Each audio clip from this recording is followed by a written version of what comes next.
Awesome. Thank you.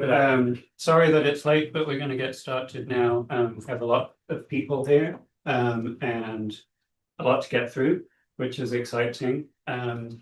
We are going to start with introductions. I think it's important, especially for new folks, to know the people who are here, but because we have so many people, we'll just do name and neighborhood, if that's okay. We'll try to figure out online people. Tommy will continue promoting to panelists if desired. But I'll go first. I'm James Van Branken. I'm one of the co-chairs and live in the Ridge Street neighborhood. Hello, I'm Evan Sarp.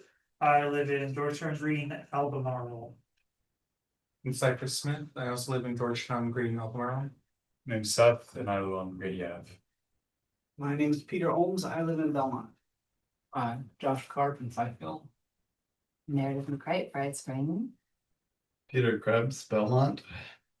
Herb Levy, North Downtown. Bill Smith, City Traffic Engineer. Brendan Duckham, City Engineer. Tommy Sifranek, Biped Coordinator, Martha Jefferson Neighborhood. Mike Borhabodad, Belmont Neighborhood. Lou McIver, Transit Planner. Awesome. Guinevere, do you want to start us off? Sure. Guinevere Higgins, I'm the BPAC co-chair. Sorry, I can't be with you. I'm not feeling 100%. Don't want you all to not feel 100%. I live in Belmont. I'll pass it to Jen. Sorry, G. Jen Fleischer, I live in Belmont. Josh? Josh Cron? Josh Cron, Locust Grove.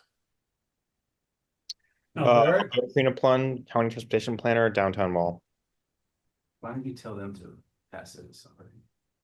Yes, if you want to introduce yourself, do so now, but no pressure to if you do not want to, if you just want to watch. I'll give a little pregnant pause for anyone to.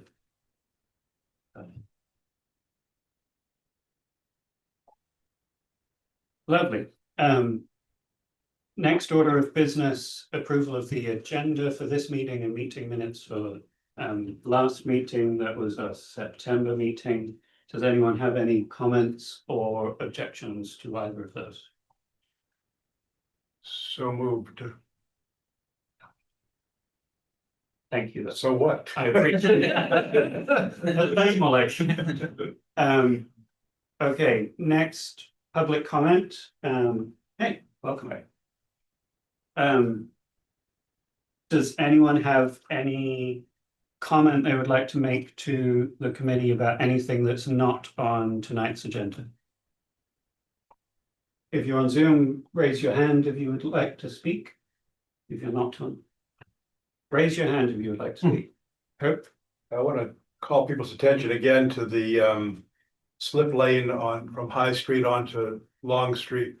It makes it impossible to safely cross with a bicycle. Makes it pretty tenuous to be a pedestrian as well if you're walking from the south of, well, from High to River Road. And there's a much stronger desire line now that Free Bridge Lane is a bicycle pedestrian way to encourage people or to interest people coming off the river trail to cross at that point, to cross the river to get onto Free Bridge Lane. But while that's a desire line, it's I have a stronger desire to stay alive and not be stuck by not just the hot right, but the barrier to cross that's been added on that hot right. And that hot right lane affects two lanes, whether you're heading east or north. So it's very dangerous and it needs to be dealt with. Thank you. That will be added to the record, but thank you for bringing it up and continuing to bring it up. Does anyone else have any public comment? With no indications. Oh. I have one for the county. Just announcing that our comp plan was adopted, AC 44 on October 15th. So if you can read that, you can go ahead and read that. And then implementation of it will be on January 1st. Right now, there's the whole process of educating people and making sure that everyone in the county knows kind of the changes coming in. So that's that's exciting. And right now we are just starting to talk about our plan to do a multimodal plan for the county. So that's in its very, very, very early infancy. Albert, can I ask a follow-on question? Yes. Is there any movement within the county to create a BPAC? Not right now. We have a lot of stuff going on. So we have like 4 VDOT studies and things. So we're a little bit busy. But that's something that as we do a transportation multimodal plan, I think that's something we do want to talk about in there. Cool, thank you.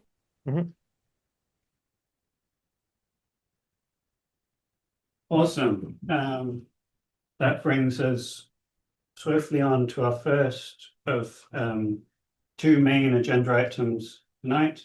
First of which is traffic engineering. We've invited Brendan Duncan, city engineer, and Caleb Smith, city traffic engineer, to come and speak to us about this year's quick build program, the quick builds that have gone in, and hopefully about the future of the quick builds, what's in store. Thank you for coming. Yeah. Do you have a presentation?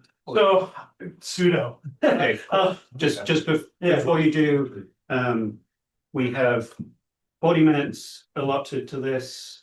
I anticipate people have a lot of questions about the quick builds. We'd like to keep it on topic to the quick builds, and the quick build program and the future of the quick build program. I know a lot of what we do touches on a lot of what you do, but I just want to say before we start, we want to keep the questions on topic, please.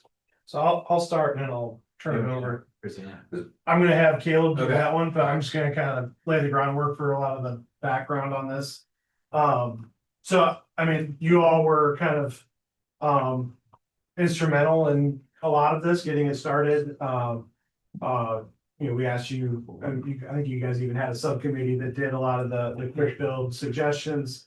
So that was a several month, you know, going through that list of yours, combining it with our own staff, you know, looking at stuff, coming up with it. And I think there may have been some, not miscommunication, but just, you know, I'm not sure how best to put it, but expectations, I guess, the missed expectations or of what this program was or has been. When city council kind of came to us, they wanted and they coined it, or Sam coined it, urgent infrastructure. So that was a subset of this larger quick build program. So that's really, they gave us until the end of this year. So basically from June until, you know, December of this year, were the urgent infrastructure. And that was a defined set of projects. I forget exactly how many were in there. There's like 30 some, but some of them were like multiple projects in there as well. So, you know, that was kind of what we've been focusing on for these first 6 months. We're through the majority of those. Some of them, after we started looking at them, were less feasible than we originally thought, so they've dropped off. A couple of them, like on the Rose Hill, we wanted to do some mini roundabout stuff there. That after we started looking at it, we realized it was on the paving plan. And it was also part of the Rose Hill, or that small area plan that they wanted to do.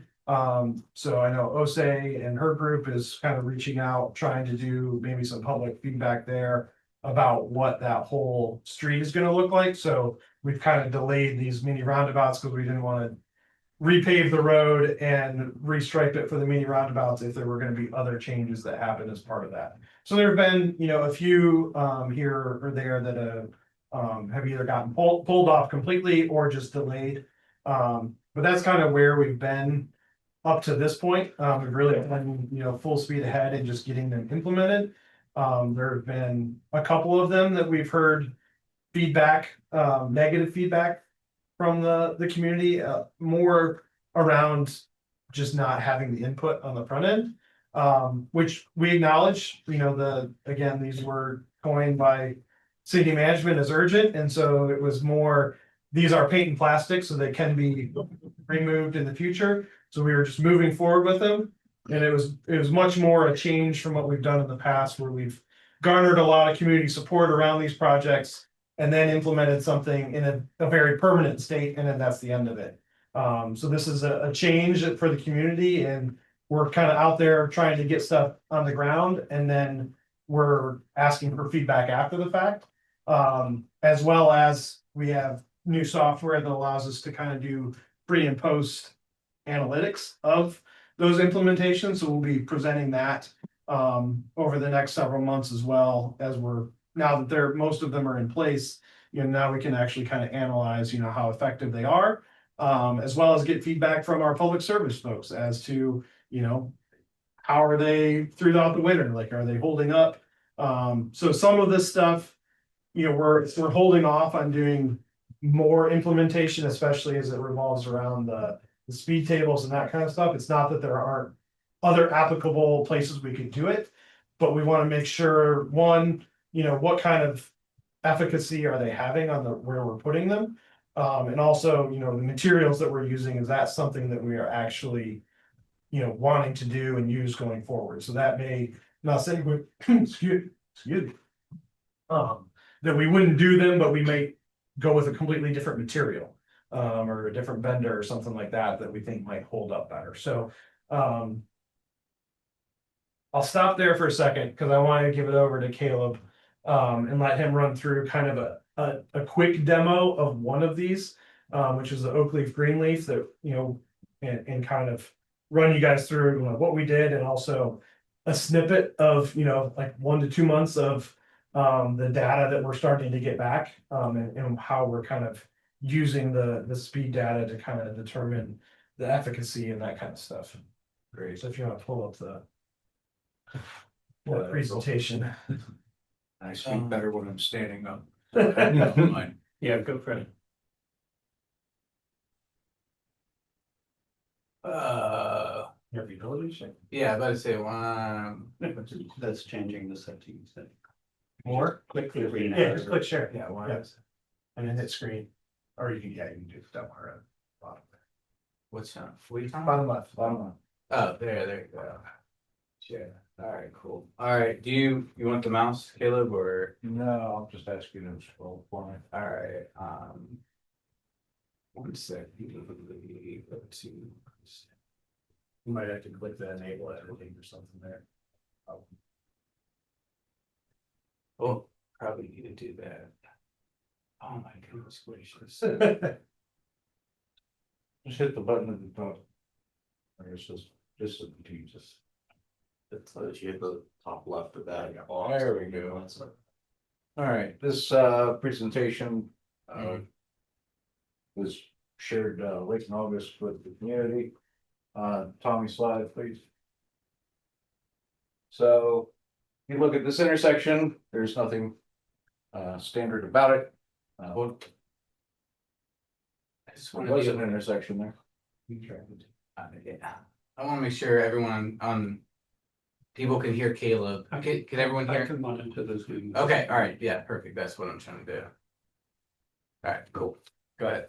It's an existing four-way, there was an existing four-way stop. It did not meet volume warrants for a four-way stop condition, which led to a whole lot of people running stop signs, which is not an ideal condition. A lot of people would come down here and make this right at a high rate of speed, and it made folks in the neighborhood feel unsafe, especially if they happen to be backing out of their driveway. Next slide, please. Part of this problem was, as a four-way stop, couldn't see everybody. Right, so that made it kind of awkward, and also lended itself to folks running the stop signs. Next. That's that high speed movement I was talking about. Let's go next. Our solution was to try to tighten up this intersection by redefining who had the right of way. Right, so because we didn't have the volumes for a four-way stop, nor did we have the sight distance, we had to come up with something where we had sight distance and we had a very clear assignment of right of way. So in order to do this, we made this southbound to eastbound approach kind of the main line, if you would, making both northbound approaches stop control. And we did this with paint and plastic, the bollards, hence paint. Next slide, please. So here we just have the primary movements. Keep going. Just again, looking at our sight distances, now you can actually see where people are, so that you know not to pull out in front of them, which is helpful. Next. Now, part of the intent was to slow folks down going through this curve. Because as residents had said, people fly. Our first month, it looked like folks were still kind of flying a little bit.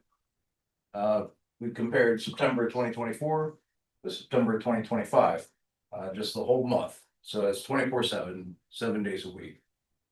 If I took all the night time out, speeds would probably go down.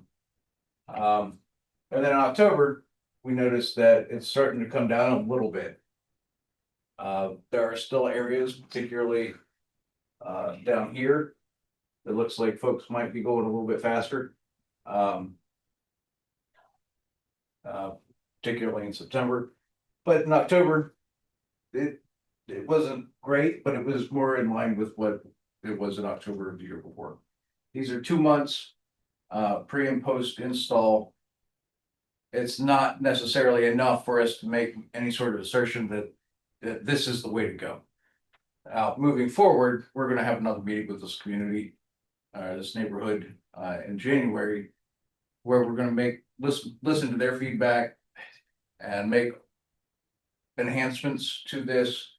According to that, I know that there are some desires for additional like pedestrian area. And you know, we want to have enough data in our pocket to go, yeah, that's a great idea, or maybe you don't want to be out in the street here. I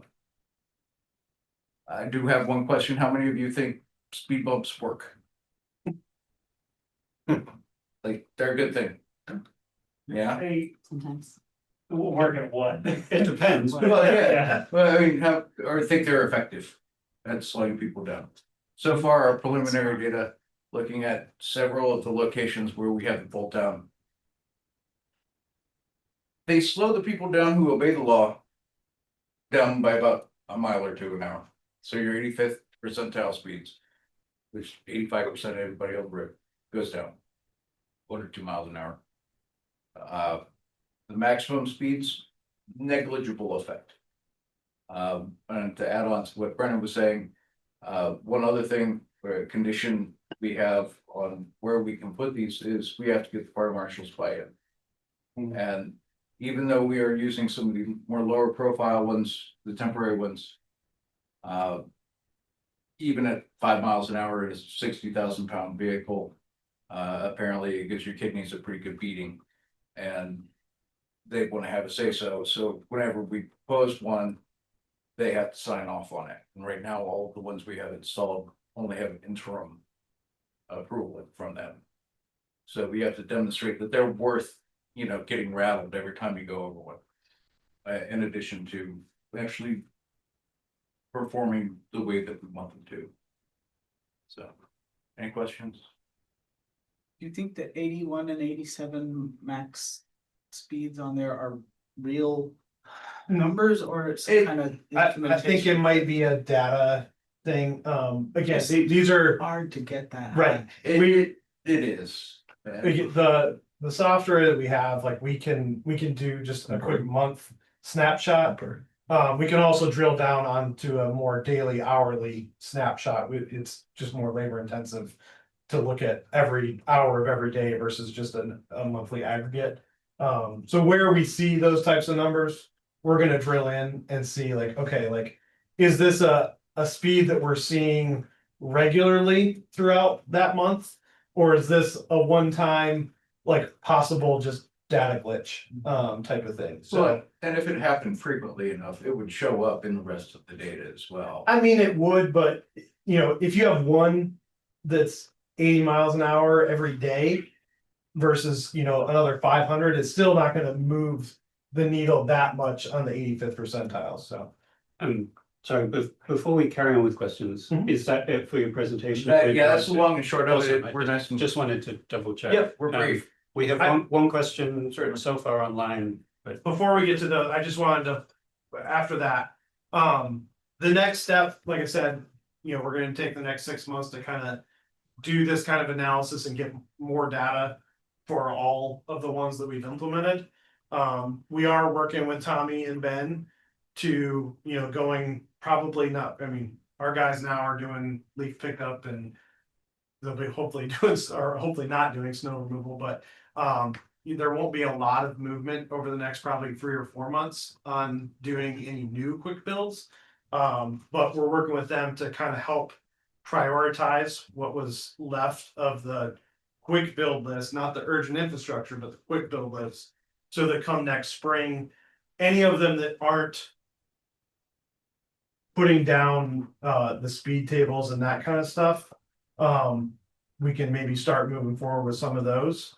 But again, we don't want to, we don't have a whole lot more. We pretty much exceed or used all the 500K that council gave us for the urgent infrastructure stuff.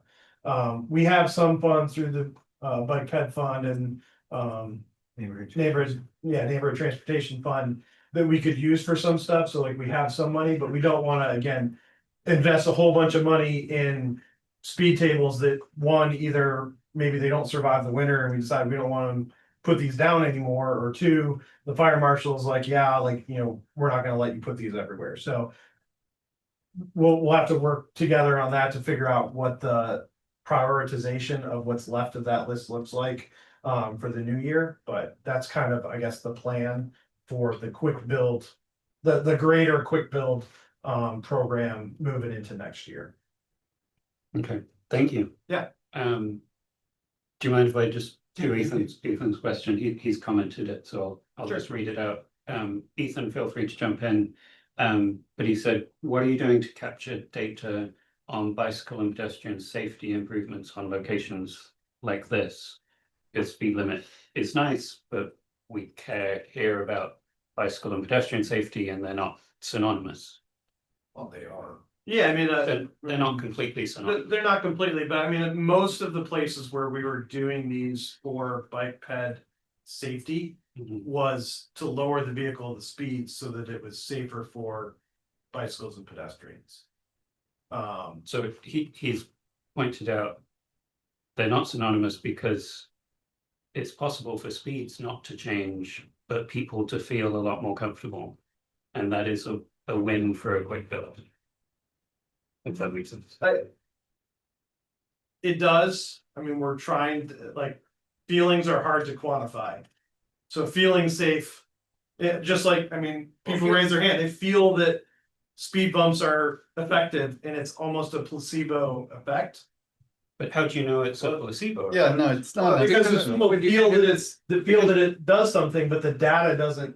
Like if the speeds that vehicles are traveling aren't actually going down, then it's a placebo. But a rumble strip might cause the driver to drive more carefully without reducing their speed. This is true. So, I mean, even within the driver behavior, but yeah, thinking about like a bump out having the ability to give a good like left-right view, for example, that, yeah. If anybody has any ideas as to how to quantify that, It's not easy. I'm open to suggestions.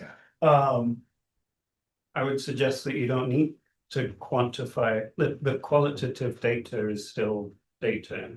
And that's the sort of data that we've used to identify the locations to put these in. And so the city has heard the people say, I feel unsafe.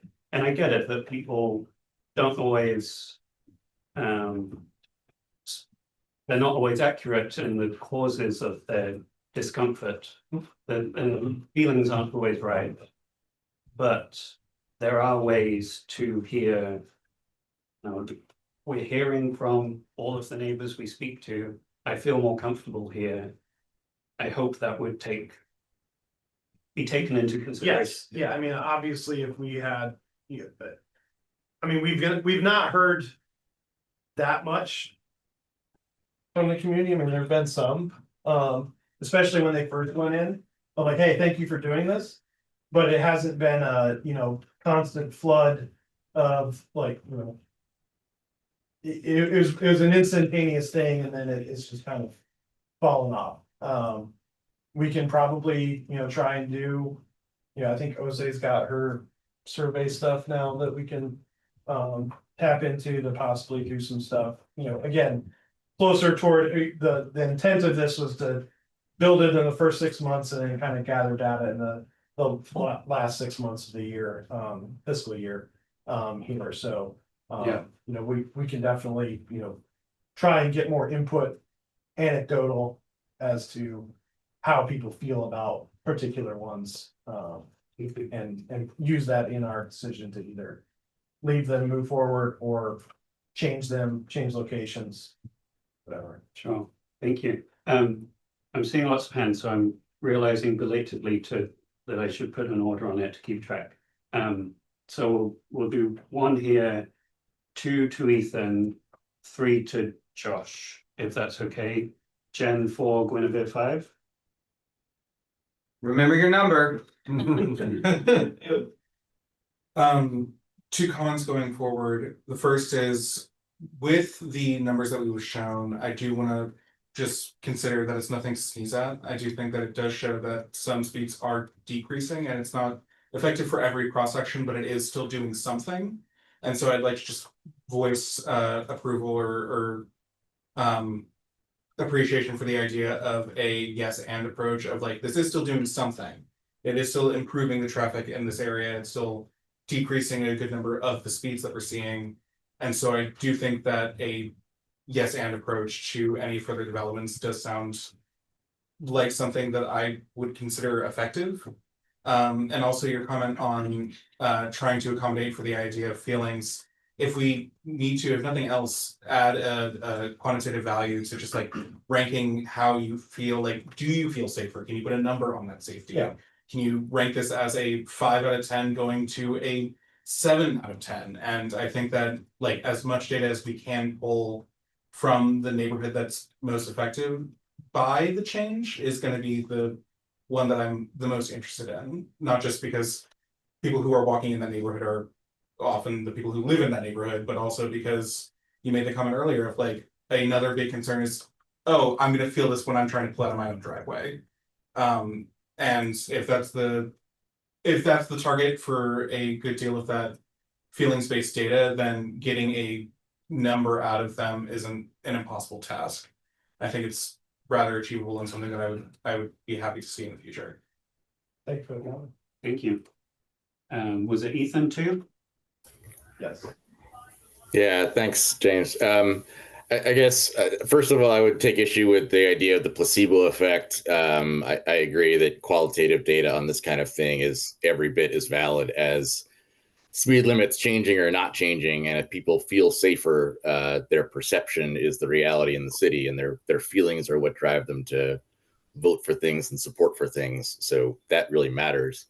I guess my main question is about kind of the charge of traffic engineers and how much of the work that y'all are tasked with doing is about moving motor vehicles through the city versus moving people through the city. And I think there's a real distinction there. And I'd like to see like whatever we can do as BPAC to encourage everything in your office to be more focused on the latter, on how people move throughout the city in all of the different ways they do so, and less about how motor vehicles move through the city and the speeds at which they do it. I feel like there's a lot of people on this committee that will be happy to kind of shepherd that process and encourage folks to continue thinking that way. Because like I said, the feeling of safety is a valid feeling for a lot of folks.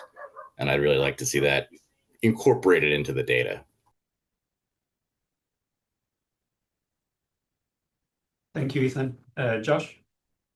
Yeah, so I think everyone knows this, but some of these projects are not meant primarily to reduce speeds. And I don't know why we're talking about it as if they are. So RFBs are not meant to reduce car speeds, right? They're meant to make pedestrian visible crossings. I think we have on here several projects adding bike boxes, right, bike lanes.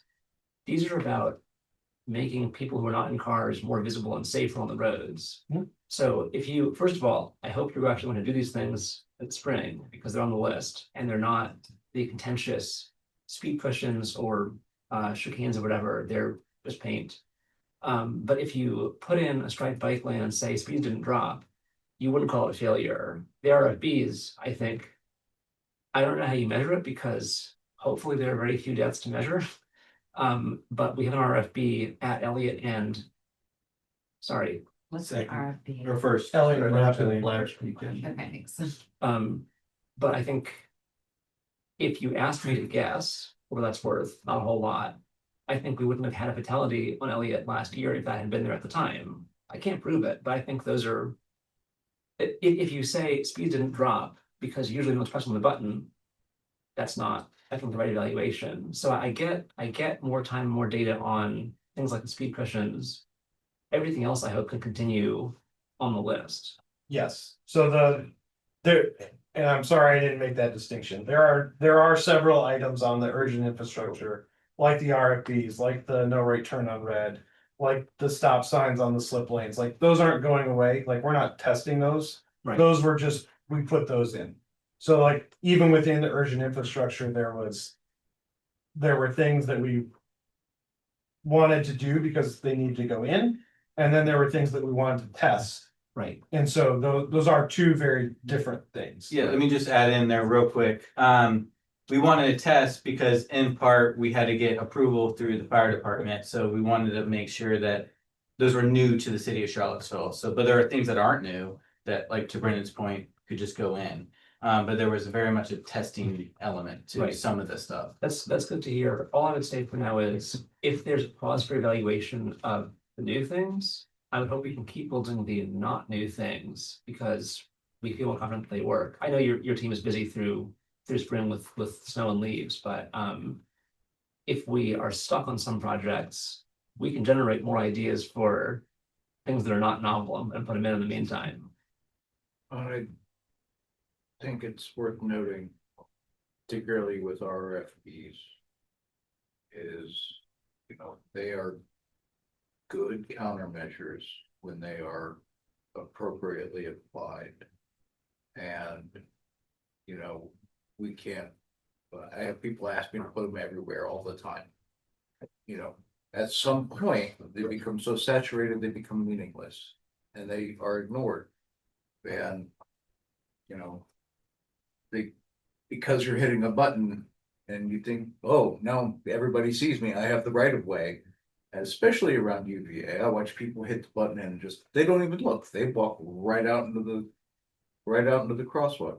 I use the RFB across Ridge over by the McDonald's nearly every day, walking from my office over here to City Hall. And every bit of once a week, there's a bus and somebody on the far side upward lane might not see me. They don't stop, even though the lights are flashing, they'll come by just as fast as practice. So, it's important to realize that those can engender a false sense of security on the pedestrian's part. And that if they are overused, they become just part of the background noise to others. Well, And we just have to be very selective, and it's not something that we can necessarily do because, somebody goes, I really feel like we need this here. Because it could actually be more dangerous than not.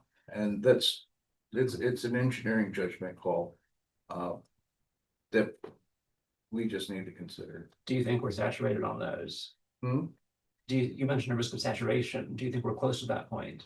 Depends on which corridor you're talking about. Well, if I think Across the city, no. Okay. Yeah, no, and again, we're not saying we're not doing what's on the quick build, like that's not what we're trying to say. We're just saying like, we need to be selective as to where we put them. Oh, yeah, of course. So that's, And wouldn't, I know people have so many questions, but wouldn't it be safe to say, Caleb, that, RFPs working with other means, like it's a tandem thing, like I said, yes, and situation. I think a good example of that RFP on on Ridge combined with a stop sign and the slip lane off Preston might work well together, right? Like multiple different. It's more effective because there's pedestrian refuge in the median.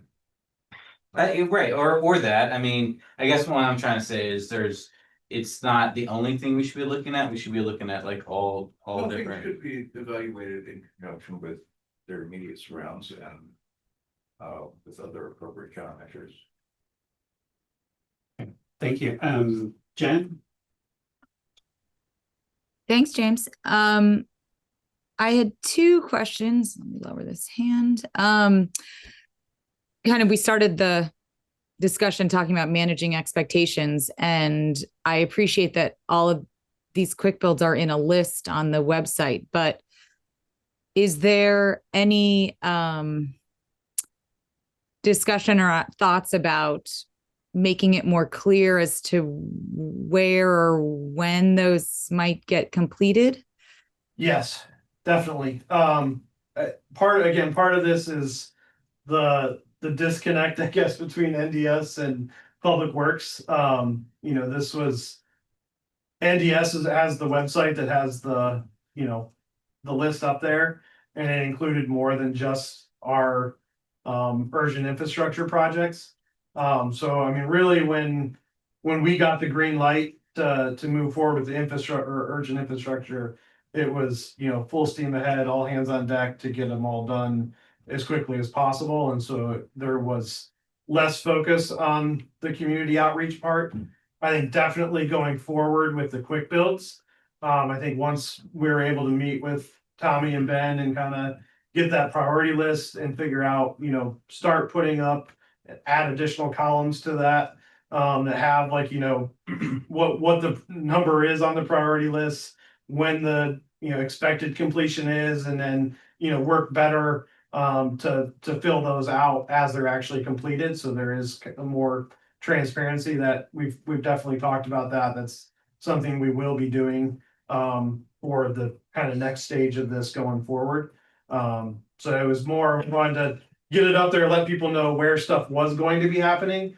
But it was, again, it was we're trying to, we were out in front of our skis, I guess is the best way to put it. Got it. Thank you for clarifying that. Oh, sorry. Did someone want to throw something? Did you have a second question, Jen? I did, if it's possible, but I can put it. Go for it. So thanks for that, Brennan. Because it is a little disconcerting to see that safe routes to school are not urgent, like from a layman perspective, right? Well, and my intersection is there, but but Tommy's scrunching right now. But so I look forward to that being updated. And then the second question was, when you talk about qualitative data and capturing this, I'm wondering what that mechanism or process or what that looks like to you and your team. How that's captured. For the qualitative part of it? Yeah, so if you're going to try and really find out how people perceive the quick builds, what does it mean to you? What do you mean when you say to me, we'll go to the neighborhood and find out? Like, what does that look like? What are I mean, for the Greenleaf Oakleaf one in particular, I mean, that is, we have an actual community meeting set up because they were very vocal about not wanting those improvements. So after the fact, but so that one will be a very defined way of doing that. That's going to be a formal meeting. We're going to have a couple of different variations of how, after looking at the data, how we might be able to change stuff there, whether we widen out, some of the radiuses, because there were concerns at the meeting we had with them back, when was it? August. To, as far as it's on a bus route and how does that, work with the people coming through there and stuff. So that one will be maybe a little bit different than, just doing a survey type of thing for the rest of these. I think we'll work with Ben's team and possibly even solicit y'all to help come up with some, questions that you think would be, good to include in that survey. And again, probably do that, more towards the end of it, so that we've had, several months of people experiencing it, and they've gotten used to it, cars have gotten used to it, bikes have gotten used to it, pedestrians have gotten used to it. How is it working? Because again, we could do a survey the day after we put it in, and, people are like, oh, this is awful, or, or they could be like, hey, it's great, cars are slowing down, but 6-8 months from then, cars have figured out, oh, well, I slowed down because it was new, but, now I can speed through here again. So, we want to give it time to actually kind of level out and everyone be able to experience it before we go out and do that survey. So I would anticipate that'll be sometime in like April-ish that we would shoot to do that, so that we've got, a good chunk of data or a good chunk of time that people have experienced it, and that gives us time then to kind of synthesize both the qualitative and the quantitative before the next fiscal year in July. Okay, so one meeting and a survey is what you're saying. Probably. We have. Were you thinking more like, what's your thought, Jen? I mean, I'm a door knocker. You're gonna be on council here in another couple months, so you Yeah, have, I would have a say- little bit more say than maybe other people. Well, no, I don't want to hog the floor, but I would say maybe we should learn from our Fifeville situation that's going on right now about about a failure of engagement, and again go back to the managing expectations. And if you really want true qualitative data that is from a broad breadth of folks that's accurate, like statistically sound, we got to do better than one meeting and a survey that's online that, people who are already engaged would get in. Now, you're the same guys doing all of the engagements. So I think it is a good idea to say, and Tommy again will roll eyes at me, like, let's bring in other folks as we can if I was operationalizing that. And so I know that logistics and resources might be an issue, but I don't know that that's going to get you less pushback from responses if that was all that we could do to capture the data. So to be continued, but I'm a little concerned. We can talk later. Perfect. Thank you. Guinevere. And then Natalie, and then, well, does anyone, Guinevere, then Natalie, does anyone else have questions that they would like to ask? Not promising that we'll have time for them. If there's time. Okay. Guinevere, Natalie, and then Josh. Thank you. Thank you for the presentation. Thank you. I want to +1 all the comments. I've been nodding along. My question is around how do we go from, and this is kind of like building on Jen's questions, how do we go from, I guess what I'm concerned about is that we're like, oh, the speed limit only dropped by 1 or 2 miles per hour. So we're just going to scrap all these things. And I think we are here to say, we want we want hardened infrastructure. We want these quick builds as test cases to see what we can do to slow things down, to make things safer for bikes and pedestrians. But the end goal is overwhelming improvements in our infrastructure. Obviously, big price tags involved with that. And a lot of planning and other resources. But I'm curious, how do we move from okay, this speed cushion, yes, these flex posts, how do we move from, okay, these are working and now we're going to make them permanent? What beyond, we've got we're going to do quantitative where we can, we're going to do surveys and Jen's, we're going to get on the doors. But how do we move from what I don't want to have happen is that these things just start to disintegrate over time, because indeed they are quick builds. They're not meant to be permanent infrastructure. And then nothing happens and we are right back where we started. And then the other thing I'll just add is that BPAC has a survey. We did a survey. The Quick Build Committee did a survey. We have not published it. James and I put a lot of time into putting it into a Google form. So we can give you that if you want to start someplace, and we can work with you on how to harvest the right kind of intelligence from the folks who are experiencing these quick builds. Thank you. Yeah, love to have it. As far as the main part of that question, the hardening of these, ultimately that's going to be a council funding decision. So, we'll take this data back to council and it will go in as a CIP request of like, hey, these are the ones that, you know, we think were successful and, you know, either they fund a portion of them over time or they fund all of them being hardened in 1 year. I don't know. But the intent is not for these just to sit and disintegrate. That, you know, that's not our intent either.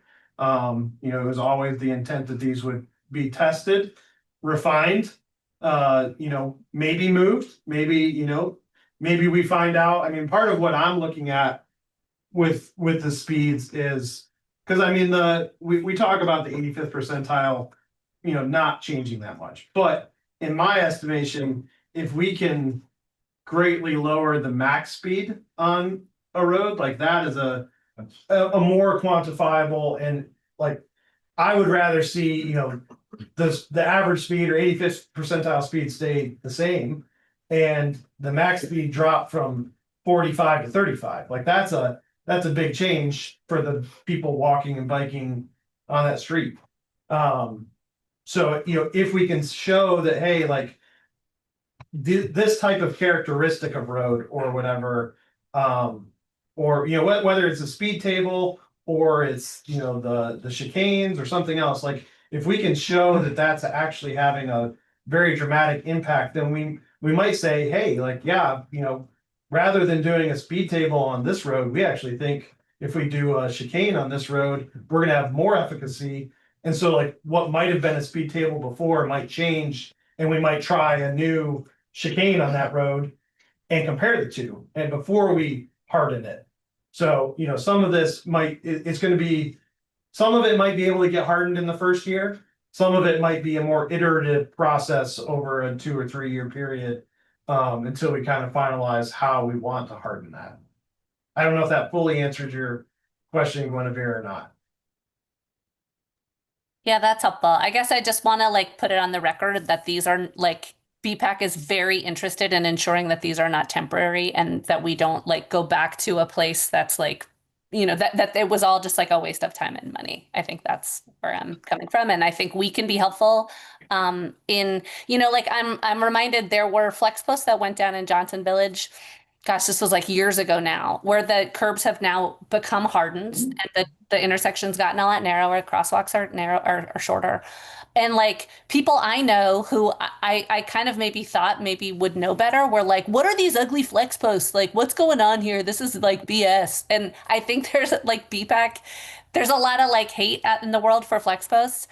But I think we can actually be helpful in helping people understand that this is part of a process that's going to get us to better infrastructure. And it's anyway.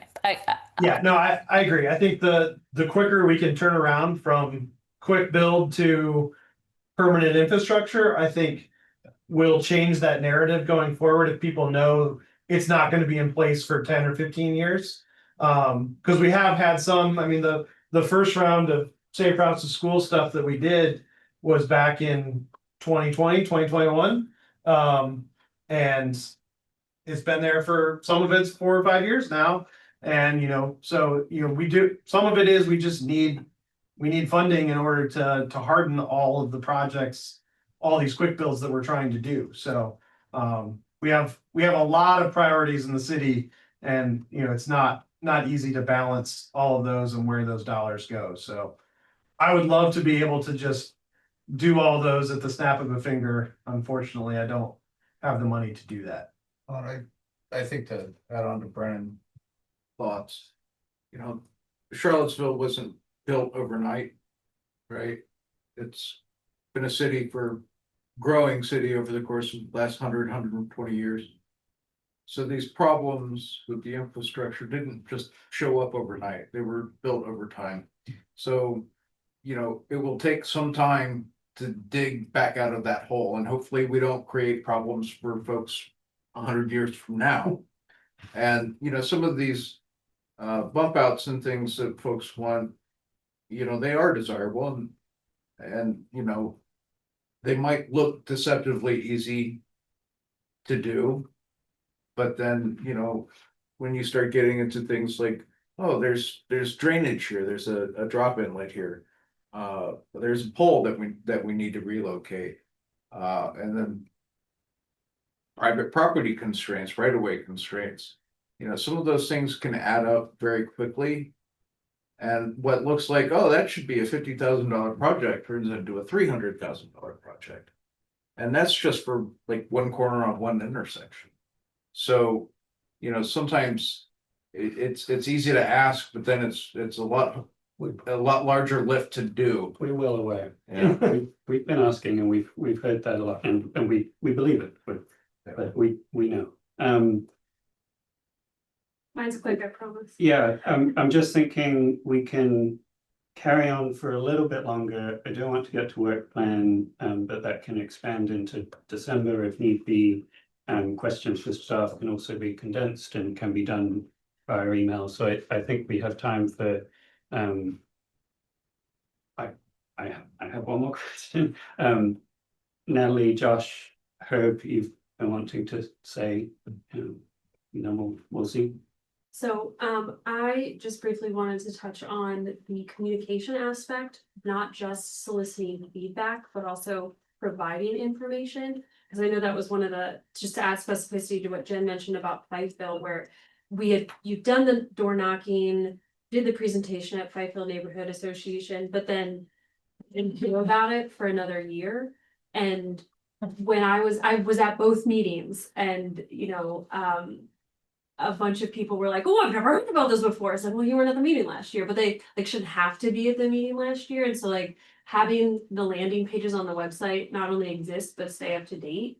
And having like when the quick build goes in, I mean, this is not, we don't have, I don't know who you would task this with exactly, but like, here's a picture of what it looks like finished and add that to the thing so people kind of know what they're looking for. I think that's gonna help with people being aware of what's going on and gives us a chance to help justify it a little more as well, because infrastructure is where people meet their government the most frequently and the most visibly. And so the communication side, I don't know if that means getting someone in Public Works / NDS to do communications, adding that to Acton's task list specifically, but making sure that like the paving list had been updated since 2022, that, sidewalk priorities list, the even now I just checked the 5th Street bike lane survey says this will be up through April 30th and it's still up. And it's like, maybe if we are still collecting responses, that's great. But like, I have a lot of thoughts on that. Yeah. That I can share with you privately. okay. But, yeah. But yeah, that's something I think if whatever I can do to help push for that, I'm happy to do so, because I know that's not necessarily like your expertise, but helping be a voice to support whatever requests you're making in that field. Like, Jen and I have talked about that already too. Being more open gives people a chance to find out more information, but also we can help shape their opinions more because people aren't experts on these the way you are. I agree with everything you said. Great. Thank you. Josh, do you still have a question? Yeah, I think I'm to be mindful of time. I want to ask a question and figure out how to hear back about it later, so we don't get into it too much now. As I understand it, I don't know if this is wrong. The ultimate goal of the quick build projects, like one of you said, is to become hardened, to become permanent, but at a bigger scale, the point is to reduce speed limits, right? We reduce people's actual speeds, and then we reduce legal speed requirements. And I know I've seen emails forwarded from your office about planning on this. I would love to know where BPAC can hear a plan and engage with a plan about lowering speed limits citywide.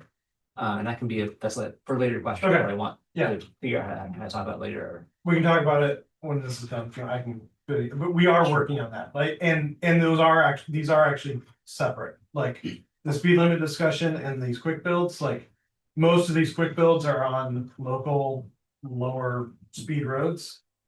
That is probably just going to be a statutory speed limit reduction on a lot of those roads. To 20 miles an hour. So the design changes needed to reduce speeds on where we've got above 25 miles an hour and like 30, 35, 40 in places. That is a much larger discussion. But we can talk about it later. Okay, thanks. My comment was also on speeds and that's a sensitizing comment. You fairly glibly said reducing speeds from 45 to 35. I was once struck on my bicycle at 10 miles an hour. Were I not wearing a helmet, I wouldn't be talking to you today. So the speeds need to get way down to be safe for pedestrians and bicycles. And that means 25 being a maximum. That's. I kind of like being alive. No, we hear you, and we can hang the sign that says 5 miles an hour and people will still disobey it without robust intervention. So the more you want to get the number of those maximum speeders, which are statistically generally outliers, right? The more you try to drive them down to absolute zero, the higher the cost everybody else is paying. So it is a problem. I mean, if I could hang up a sign that said that thou shalt not kill, and then all the murders in town go away, then that'd be awesome. Well, they did that on a tablet years ago. They did. Right, weren't getting that either. Right, so yeah, the goal is to work on reducing speeds and speed limits, both. Understanding that people tend to drive 10 miles above whatever the posted limit is. That means bringing numbers significantly down, recognizing that there still will be numbers that exceed it. Understood. I just want to say for the recording, Peter Krebs, just want to read out Peter's comment to this, okay, that communications should go out with the intervention, the quick build, then a follow-up at a set time, say 6 months for evaluation purposes. It should be a package with the quick build. That's a good suggestion. And Josh Crown says that driving slow is not a cost. I agree with Josh. That's exactly what I was thinking. Cost, the lower that goes down, the more the people in the town benefit. But there is a cost to that. So like I've said, like you can get 85% of safety pretty cheaply. That last 10 to 15% gets more and more expensive to do. So yeah, we could have cops out there 24/7 ticketing people. It's going to lower speed limit, but there's a cost to do that.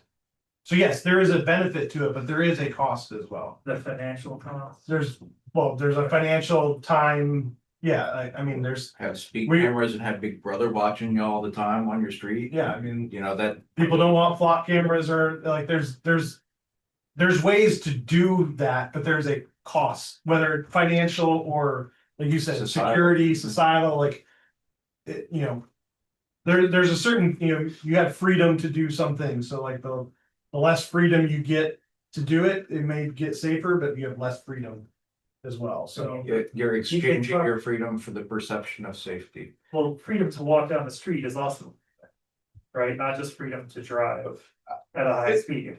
We're not advocating for people to drive at a high speed. That's not what we're trying to accomplish. I think the comment was that it sounded like Caleb was saying if 85% of people are obeying the law and we set the law to be 10 miles an hour, then 85% of people are going at 10 miles an hour and that's a cost to them. And that we would challenge that. Right, and the data that we have seen thus far is by and large on local streets. People travel below the posted speed limit. Well below it in the 85th percentile, particularly in Fifeville. The 85th percentile speeds between 16 and 19 miles an hour when the posted speed is 25. So when we lower the speed limit, people are just going to be driving the speed limit. And I don't know that will really, take that one person who decides that they want to tear up the road at 45 miles an hour in the middle of the night. That's going to take them off the table. Yeah, we're not arguing. I have an extremely methodological question for you. So when we say average speed, does that average take into account the amount of time you spend like accelerating and then sitting perfectly still at a stop sign? Because, it goes without saying that they're going to be very slow then.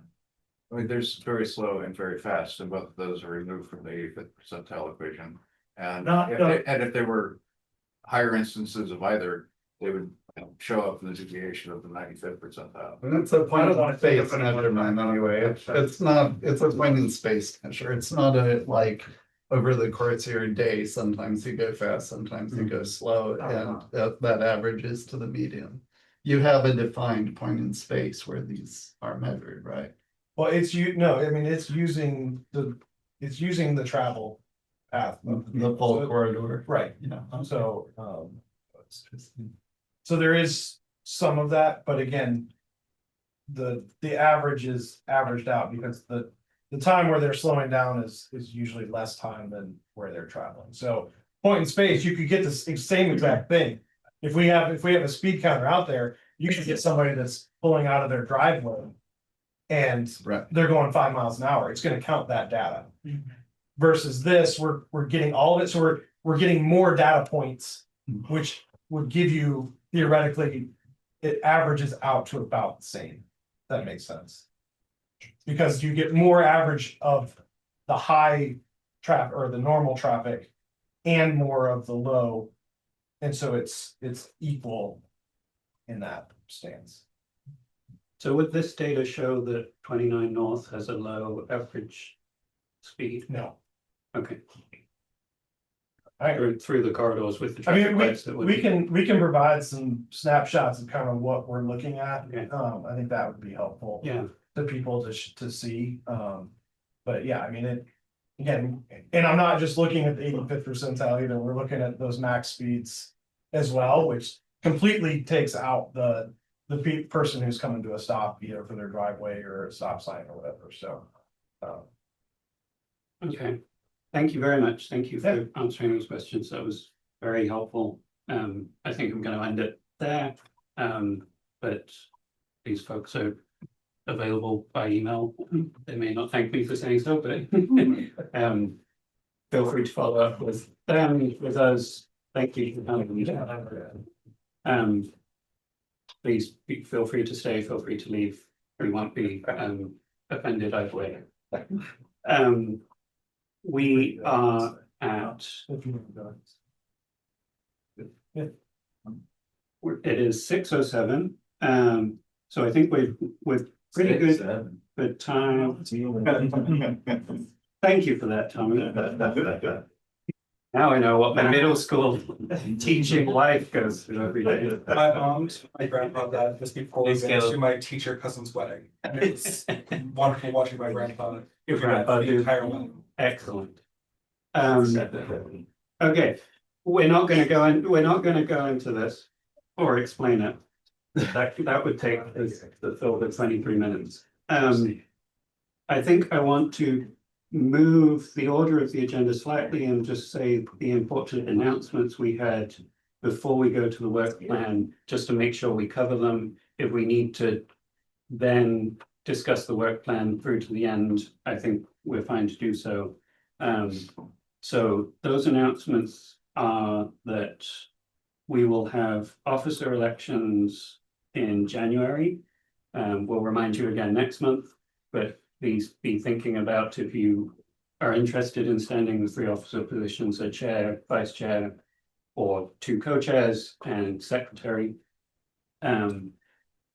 The meeting schedule, the first Thursday of January is New Year's Day, so we want to propose that our January meeting move to January 8th to accommodate it, and propose cancellation of April's meeting. Can I make a point of order to that? Of course. So this could be a discussion item, but we could leave it as a point of order for now. So the preferred date for the mobility summit again coincides with BPAC.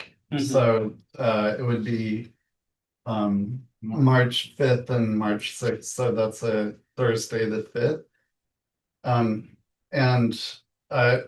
As a separate discussion item, I would love permission to combine the two like we did last year.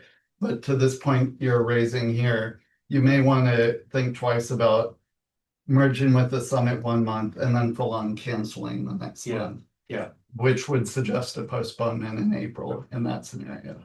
Let me tag on to that. I truly appreciate the sensitivity to Passover, but the first night of Passover is actually April 1st. Jewish days begin in the evening, so the first night precedes the first day. I see. So it would be So April 2nd is fine. Second evening of Passover would be the meeting. the BPAC meeting would fall on the Yes. second evening of Passover. The Seder that some people have would be April 1st. Okay. Okay, great. Can I Thank just- you. But if you want to have a Seder here on April 2nd. Let's do it. Can I just also offer that that is also school vacation week for public schools? So I just want to note that. That's the second week of April. It's the second week of, oh my God, sorry, James. I know I can't keep these things straight. Okay, great. Well, if there is no conflict with Passover, then yay. We can continue this discussion if needed and clarify in December. Okay, now we'll move on to the second agenda item, which is the proposed BPAC work plan. We suggested this at our last meeting in September, that BPAC has built up a lot of momentum and in the past has often been quite reactive, and we wanted to get to a situation where we're being more proactive.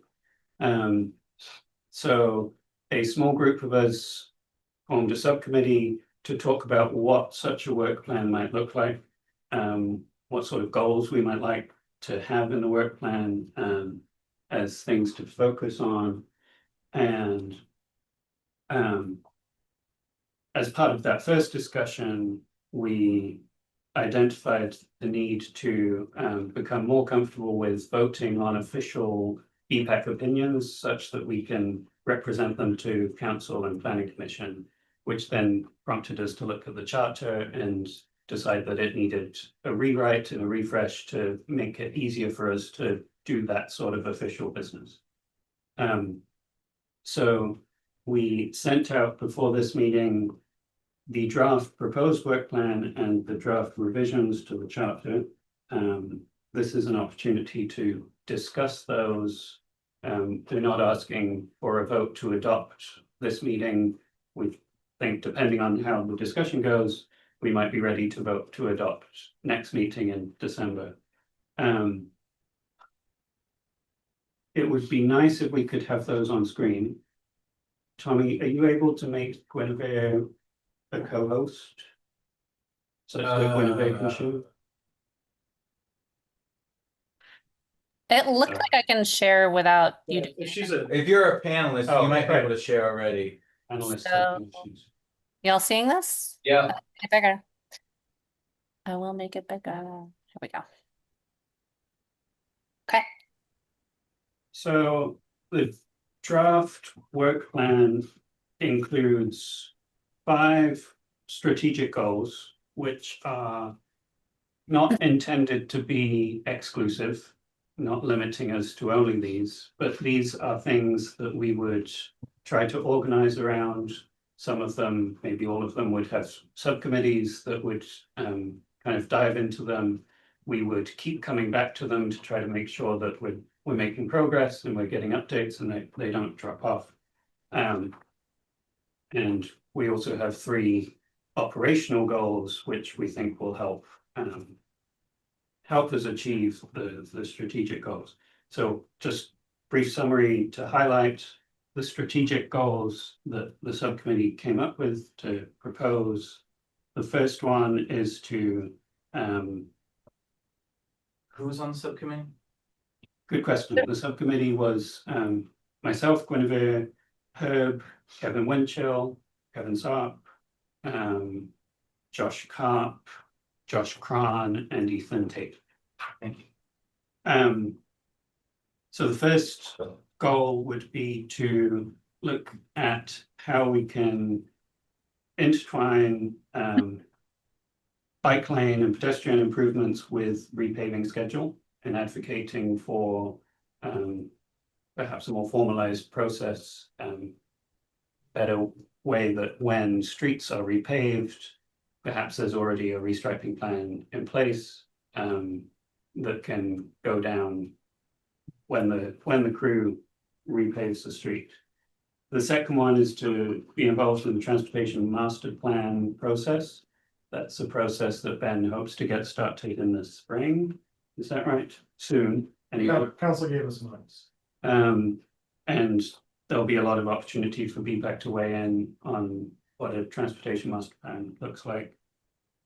3, we've started it tonight in some ways, hearing about the quick build process and trying to help the city to figure out how it's going to be formalized, how can it keep moving as is, how can we make it operate in a way that serves the city's residents. 4 is to be more active advocates, especially around budget season. We've heard the importance of city council allocating money for these things. And 5th is to continue our efforts to be present and available in the community at community events, and to do more outreach. You can read the operational goals, I won't go into them.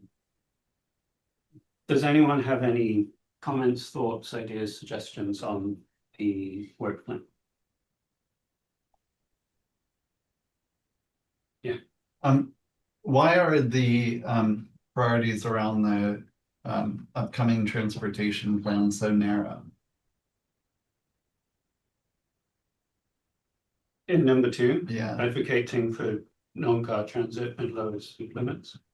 Yeah, I mean, is it, yeah, like, it seems to me like having, notwithstanding this conversation, like vehicle speeds is one piece of like a really large pie, like, you know, do we have off-road infrastructure that connects meaningful destinations and meaningful origins? And that's what our transportation master plan should really definitively say.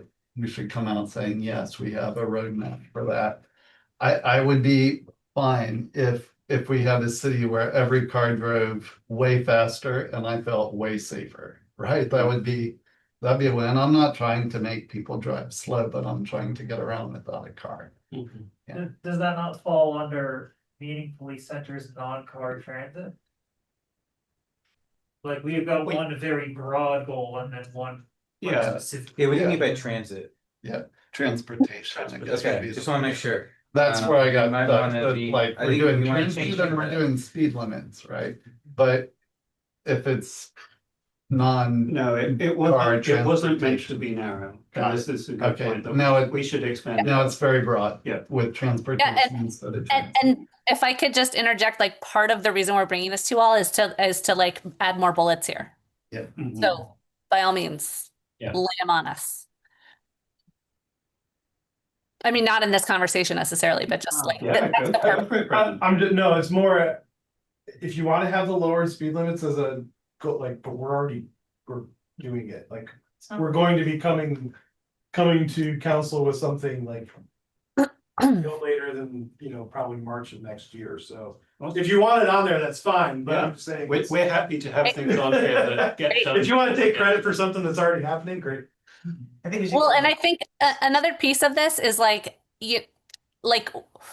I think we all have like a somewhat high degree of confidence in staff that they're going to put forward a draft plan that is not like add more car lanes and like increase, like we know we're going to get something that's pretty good. I think this is really almost like a placeholder to say this is going to be a piece of the work next year. We don't know exactly what's going in that plan right now. We want to ensure that we are a part of how the plan gets developed, that we're taking the plan into the community, that we're getting feedback on the plan. Like, so it's sort of intentionally vague, Peter, because Yeah, I hear you, Guinevere. Yeah. I would suggest though that the speed limit would be a advocacy plank in number 4. Probably it would be better there, like have number 2 be just like top of level vague, right? Like it's all about like getting around without a car. That's all we're trying to do. Like, and then specific items you're advocating for might be, like citywide speed limit reduction, things we're already working on. None of this is probably all that new. Yeah, we're aware that a lot of this is in the pipeline and it's Yeah. just something that we want to kind of be advocating for. If it seems like it needs a Right. Yeah. Yeah. But no one should ever walk in here surprised that we're talking about speeds when they've seen this thing. It's right there. It's Mhm. like 4B or whatever. Yeah, Yeah. wouldn't you, I mean, wouldn't this be a bullet point under that, and then also it can still fall under number 4 in advocacy? Yeah. And then there's a couple other bullet points, you know, just to kind of highlight as examples of things that fall under the non-car transportation. Sure, Yeah. yeah, I could think of a couple other, but I don't think that's what we're trying to do right now. It's more Right. of like, I think we wanted this document to be a kind of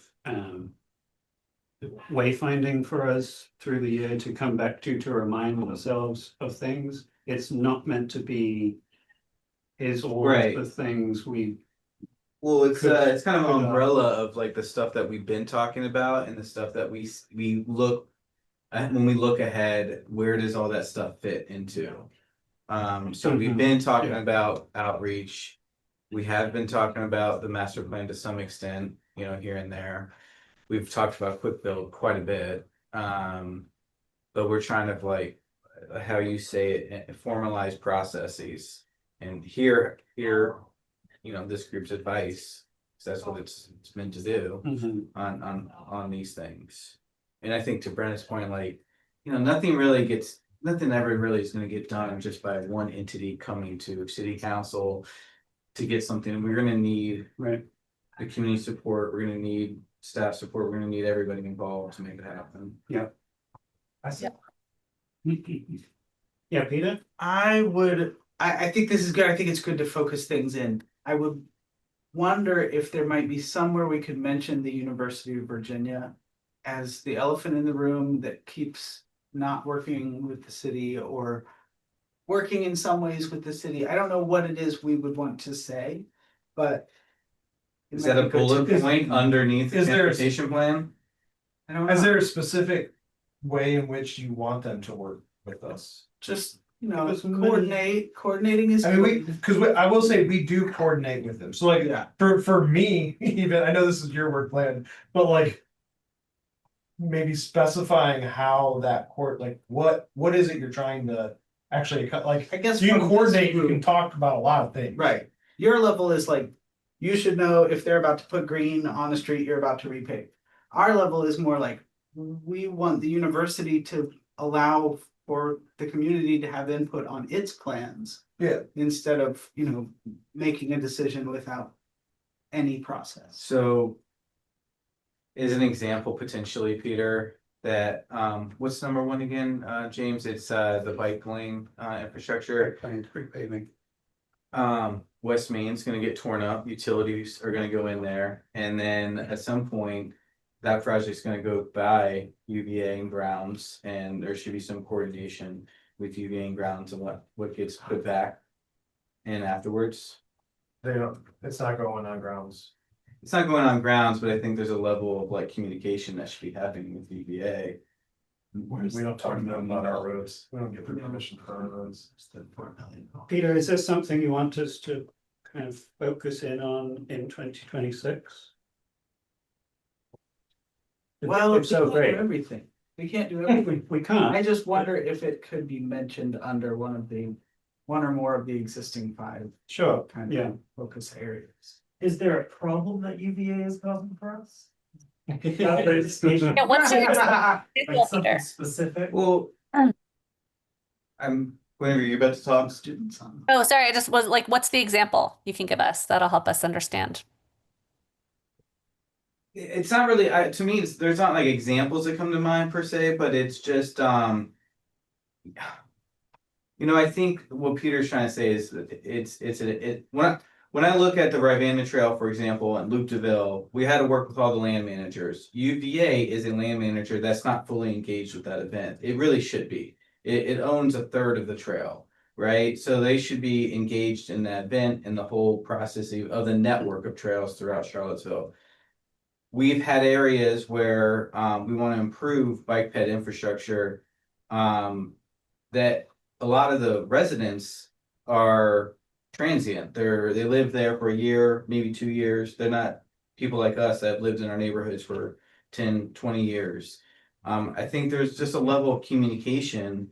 I go back to communication that could be had with UVA its students, its faculty, on bike ped projects.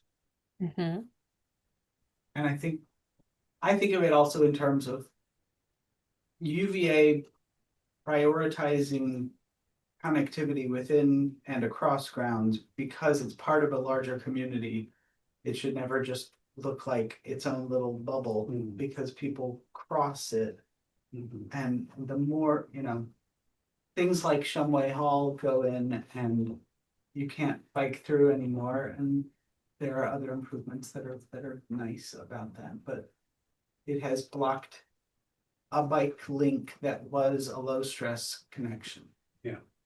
And now you have to get off your bike and. Yeah, that's a great, I think that's a really good example, especially if we're looking at our quiet routes, Peter, Krebs. If you look at our quiet routes, there are places where I would love to be able to show low stress bike routes, on either side of grounds, and getting through grounds is a critical link.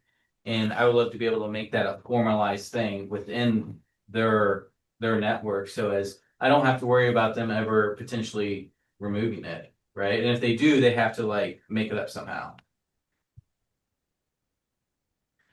Yeah, so I think this might follow a conversation that we had a couple of months ago about engagement with engagement outreach to community versus being part of community and having community part of BPAC.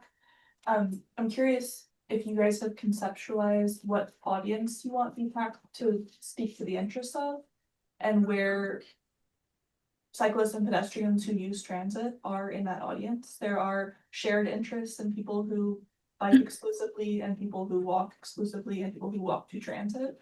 And there's also particular interests of the connectivity to bus stops for folks who are transit dependent or who choose to use transit. So that making its way into the audience of how this work plan is seeking to serve Charlottesville. And something I'm gonna put on your agenda for next month is I think I'm gonna have a draft parking plan from VO that you all are gonna have the opportunity to review. And this conversation seems to fit right in with our relationship with UVA.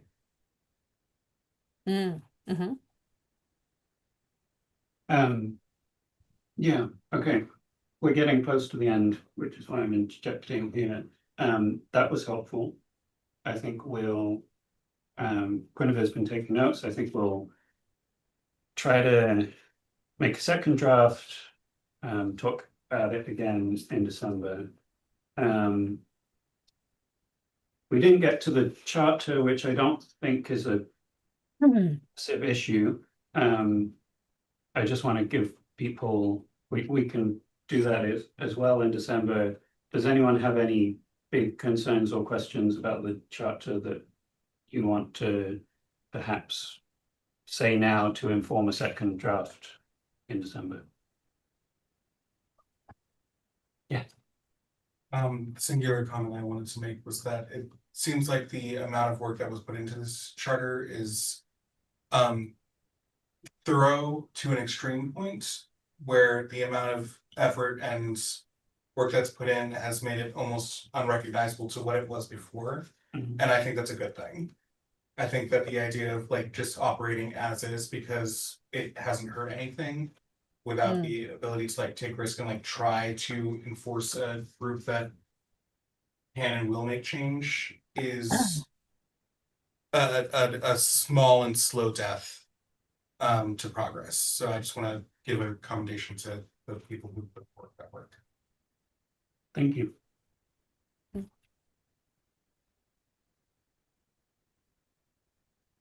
Okay. Awesome. We didn't get to questions for staff. Tommy sent out a staff updates. If you have questions about it, please email him or whoever the relevant staff person is. Use my government ID or email, please. Sorry. Actually, and James, can I offer actually an like if people could actually use the Google group, I think that would be better, because the benefit of having questions from staff in this forum is that we all get to hear Tommy's response. But Yeah, so let's do that. If we're gonna send Tommy a lot of email, let's make sure everyone can read it. I think it's a great point. And other people might be able to chime in to answer instead of me if they see it first, or if I don't have the answer. Because it's not just me, by the way, filling out these staff updates. It's Kyle, it's Zoe, and it's Ben. And we get updates now from folks over at Public Works as well. Great. And Thank Parks you. and Rec. Thank you so much for making sure that we get these every month. And thank you to all the staff who prioritize it. Thank you. It's 6:30 and time to go home. Thank you I very have much. an update real quick. Just today was the first day of e-bike voucher pickup, and 8 people picked up their voucher. So Wow. yeah, and real quick, I issued 37 vouchers this round because the previous rounds, some vouchers were not redeemed. So there were more vouchers to issue out for the last round. So Neighborhood walk. I just came back from NBC 29 promoting our neighborhood walk on Sunday. Trailblazer Elementary School, 1 o'clock, meet at the bike racks. All right, we good? Thanks, y'all. Good night. Thank you guys. Have a good one. November 19th, rugby shared use path, ribbon cutting. Oh, we have a ribbon cutting? Yeah, they just set the date today. Why? Rugby, the one going to McIntyre Park there.